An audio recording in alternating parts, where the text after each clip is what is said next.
हापीचा पुढं नवा रस्ता होतोय. आलो तर मग हापीसात. अव ह्यो बघा जुना वाडा. अव जुनी आठवणच म्हणायची ती.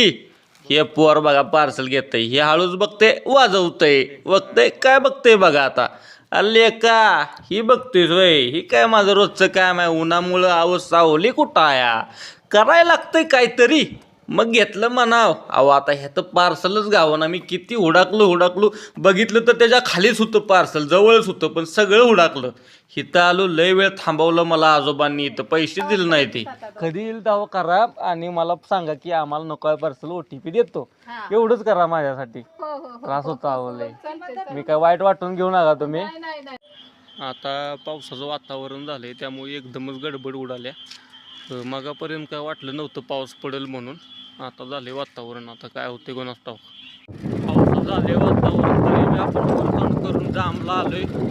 एवढंच कारण की आपले पार्सल कमी गेलेले, म्हणलं निदान जाम तरी करावं. पाऊस आता एकदम यायला लागलाय.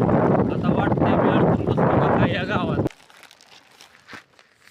जांबतले 6 पार्सल होते, 5 घालवली गडबडीत कशी तरी.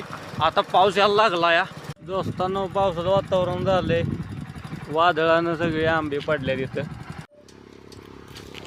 ह्याचं लोणचं बी होऊ शकतं. अशी पडून राहण्यापेक्षा एखाद्याच्या मुखात गेलेलं चांगलं नाही.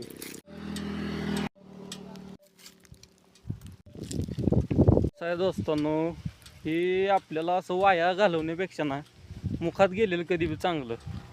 आता मी ही विसतोय, मालक कोण आहे मला माहीत नाही, पण तो मालक मला का बाबा नेलं म्हणून एक प्रश्न सुद्धा विचारणार नाही. बघा आंबा केवढा आहे. आता मला सांगा, हे जर लोणचं होणार नाही का? होणार आहे, पण ही नेणार कोण? अहो मी नेणार. आता ही वाया जाणार आहे म्हणून मी घेतोय. सांगा चुकलं का बरोबर आहे माझं, ते बी सांगा कमेंटमध्ये. तर आज आपली होती तर 51 पार्सल, त्यातली 34 केली. तर काय काय माणसं म्हणते ते उद्या घेतो आणि काय काय कॅन्सल केली. तर 34 गुणिले 15 झाले 510. 110चं पेट्रोल, 400 रुपये कमाई झाली बरं का मित्रांनो. सबस्क्राईब करा की हो.